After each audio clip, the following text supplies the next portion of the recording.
So we'll discuss today about the basic structure theory. So recently you must have heard some top functionaries in the country are talking that this basic structure theory is wrong. So through the basic structure theory, the judiciary is trying to control the executive, or judiciary is trying to uh, usurp as many powers as possible. So there is an allegation like this. So ఈ basic structure theory మీద తీవ్రమైన విమర్శలు అనేవి చేస్తా ఉన్నారు. ఎందుకంటే ఇది సరైన థియరీ కాదు, దీనివల్ల జుడిషియరీకి ఎక్కువ పవర్ లాగేసుకుంది ఎగ్జిక్యూటివ్ నుంచి, తర్వాత లెజిస్లేచర్ నుంచి అనే ఒక విమర్శలు మనకి వస్తున్న తరుణంలో this question assumes a lot of importance. Otherwise also this question is actually very very important. So how this basic structure theory has emerged?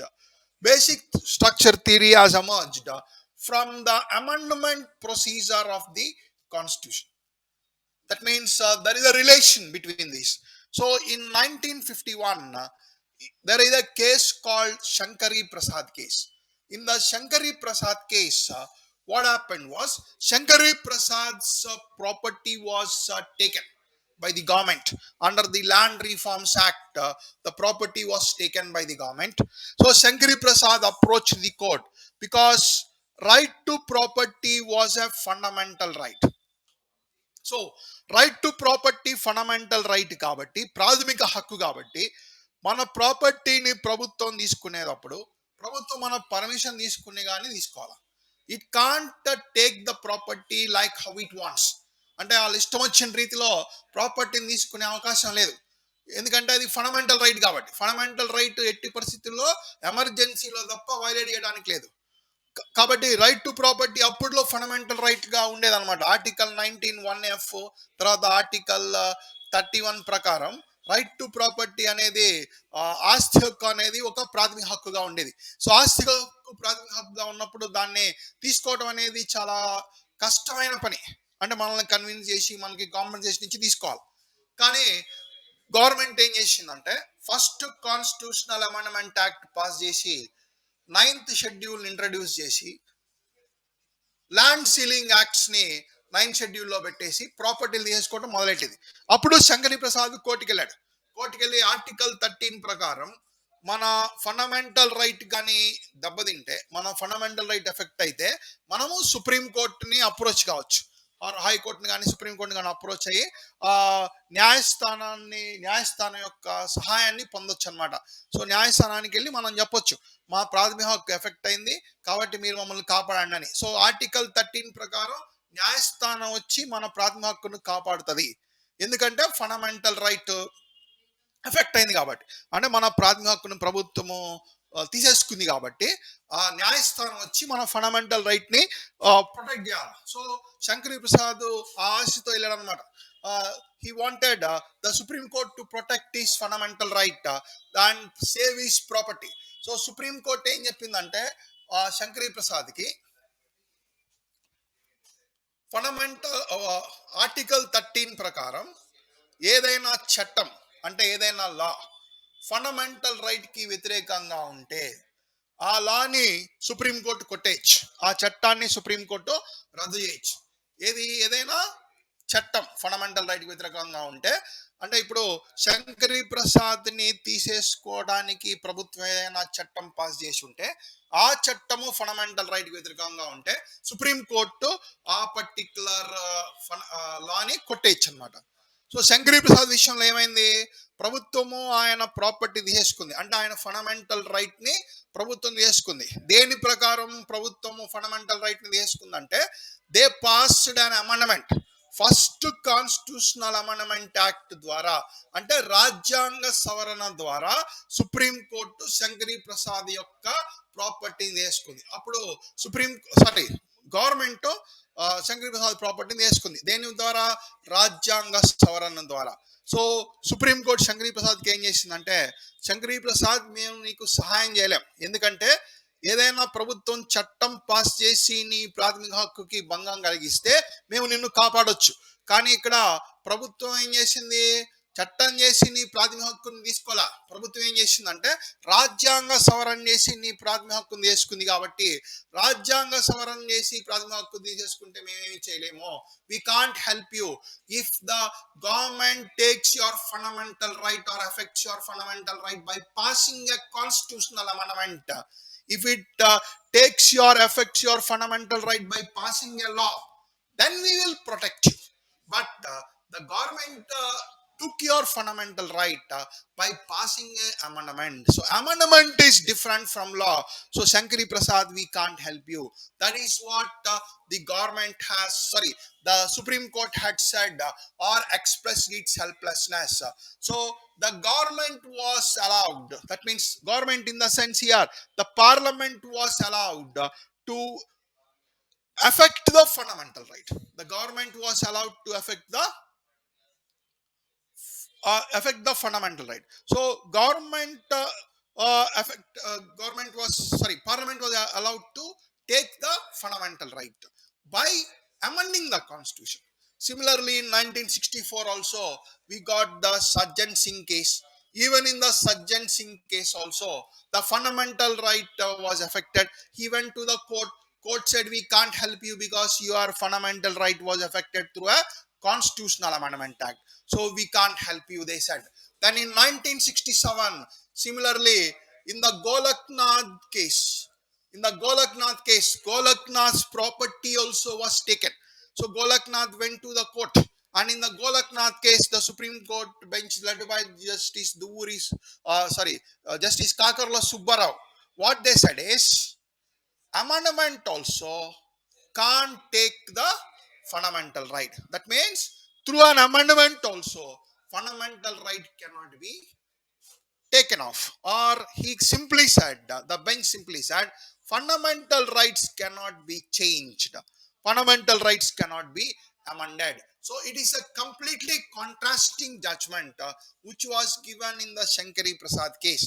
So in the Shankari Prasad case, they said through fundamental right, through amendment, fundamental right can be affected. But through Golaknath case, they said under any circumstances, fundamental right cannot be amended. So the government got angry. Government passed the 24th Constitutional Amendment Act and 25th Constitutional Amendment Act, and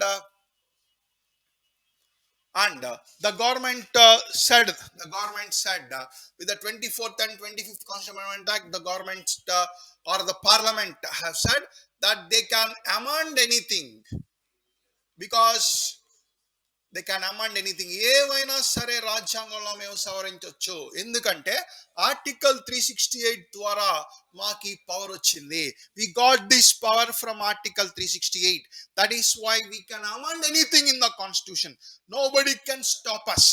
That is what the government had said in by passing the 24th and 25th Amendment Acts. So in 1973, there was another case called Keshwananda Bharati case. In the Keshwananda Bharati case, Keshwananda Bharati was a Swamiji who died only in 2021. So in the Keshwananda Bharati case, the government, his property was taken away by the Kerala government. Then Keshwananda Bharati filed a case in the Supreme Court. So then the Supreme Court in the Keshwananda Bharati case said, our judgment in the Golaknath case is not so appropriate. So అది అంత కరెక్ట్గా లేదు. So మీరు అన్నట్టే, parliament అన్నట్టే article 368 ప్రకారం రాజ్యాంగంలో ఉన్న ఏ పర్టికులర్ ఆర్టికల్ అయినా సరే సుప్రీం పార్లమెంట్ అమెండ్ చేయొచ్చు. Parliament or government can amend any part of the constitution under article 368, but what they cannot do is they cannot alter the basic structure of the constitution. So I am just simplifying what is basic structure doctrine for you. So they can amend anything, but they cannot alter the basic structure of the constitution.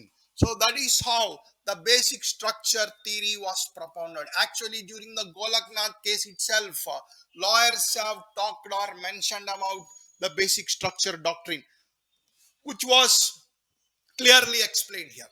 So again, I'll tell you, in the Shankari Prasad case, The Supreme Court said Parliament can amend fundamental rights. Then in the Sajjan Singh case and other cases also, Supreme Court stuck to the same view. Then in the Golaknath case in 1967, Supreme Court took a different view, and Supreme Court said that Parliament cannot amend fundamental rights. Parliament cannot amend fundamental rights. Then the government passed the 24th and 25th Amendment Acts, and the Parliament passed, and it said that they can amend anything. They can amend anything, and no one can question it. Then in 1973, in the Keshwananda Bharti case, the Supreme Court accepted Parliament's argument and said Parliament can amend anything. Parliament can amend anything, but Parliament cannot alter the basic structure. That means the basic structure theory was propounded. Parliament can amend anything, but it cannot alter the basic structure of the constitution. Simply it said parliament ఏమైనా చేయొచ్చు కానీ foundations మాత్రం మార్చకూడదు. So ఇది indirect గా parliament ని government ని supreme court fix చేసినట్టు అయింది అనమాట.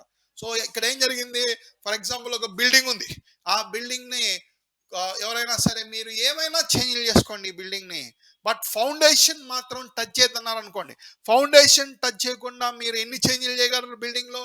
You can make only very few changes without touching the foundation. So here the Supreme Court clearly fixed the government or parliament and said you can amend anything but cannot change the basic structure. So it is difficult to make many changes. So what the Supreme Court did was it balanced between it balanced between many changes and the static structure. That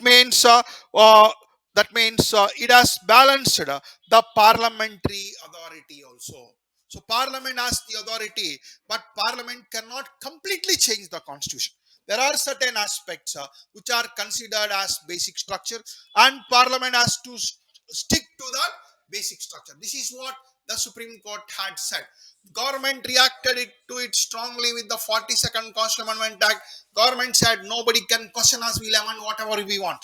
But then again, with the Minerva Mills case, with the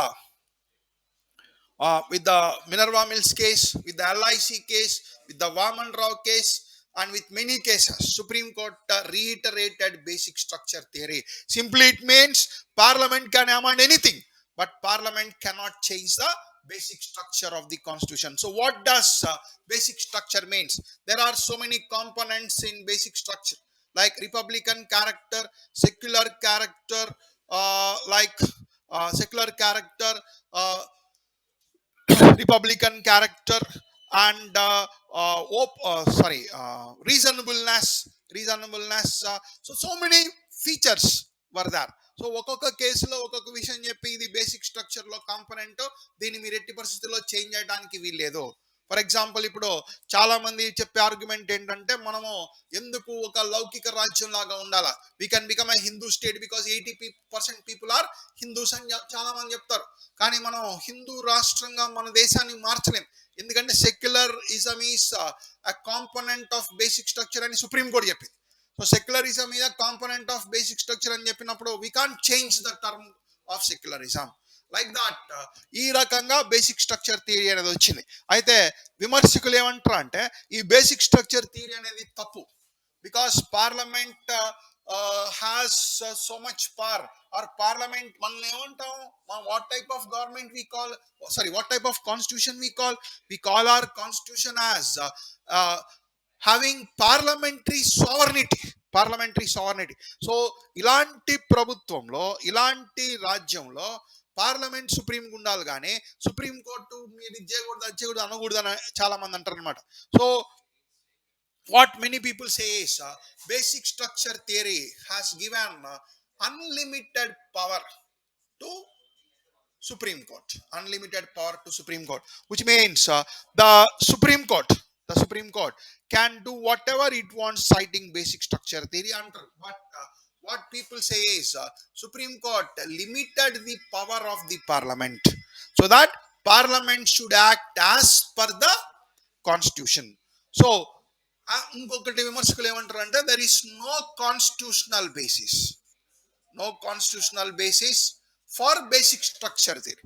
So no constitutional basis means రాజ్యాంగంలో ఎక్కడా కూడా basic structure అనేది ఎక్కడ చెప్పలేదు. కాబట్టి ఈ రోజున supreme court వచ్చి బేసిక్ స్ట్రక్చర్ అలా చెప్తుంది, రాజ్యాంగం ప్రకారం కదా దేశంలో విషయాలన్నీ జరగాల.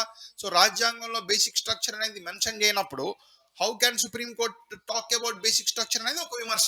సుప్రీం కోర్ట్ ఏమంటదంటే మేము చేసింది రాజ్యాంగాన్ని ప్రొటెక్ట్ చేయడానికి అని చెప్పి so many people supreme court says. So it says that ఈ బేసిక్ స్ట్రక్చర్ థియరీ అనేది it was derived from the judicial process. So it was evolved అంటే మన యొక్క కంట్రీలో స్లోగా ఒకదాని తర్వాత ఒక డెవలప్మెంట్ వల్ల ఇది ఇవాల్వ్ అయింది అనమాట. it is balancing the stability and change. So it is balancing stability and change. Supreme Court judgment is balancing stability and change. So ఈ రాజ్యాంగం స్థిరంగా ఉండడానికి తర్వాత మార్పులు చెందడానికి మధ్య ఒక బ్యాలెన్స్ ని క్రియేట్ చేస్తుంది అనమాట. సో ఇష్టం వచ్చినట్టు రాజ్యాంగాన్ని అధికారంలో ఉన్న ప్రభుత్వం మార్చకుండా ఈ బేసిక్ స్ట్రక్చర్ థియరీ అనేది ప్రజల యొక్క హక్కుల్ని కాపాడుతుందని చెప్పి మాత్రం చాలా మంది అంటూ ఉంటారు. ఎందుకంటే ఇందిరాగాంధీ పరిపాలించినప్పుడు కానీ తర్వాత ఇప్పుడు మోడీ గారు పరిపాలించినప్పుడు కానీ కేంద్ర ప్రభుత్వానికి పార్లమెంట్లో బ్రహ్మాండమైన మెజారిటీ ఉంది. సో ఇలాంటి మెజారిటీ ఉన్నప్పుడు వాళ్ళు తమ ఇష్టానుసారంగా రాజ్యాంగాన్ని చేంజ్ చేయకుండా ఈ బేసిక్ స్ట్రక్చర్ థియరీ అనేది రాజ్యాంగాన్ని కాపాడుతుంది అని మనము చాలా మంది అభిప్రాయపడుతుంటారు. సో బేసిక్ స్ట్రక్చర్ డాక్ట్రిన్ అనేది it is not only grounded in the constitution's test and history, it is an important aspect of the constitution.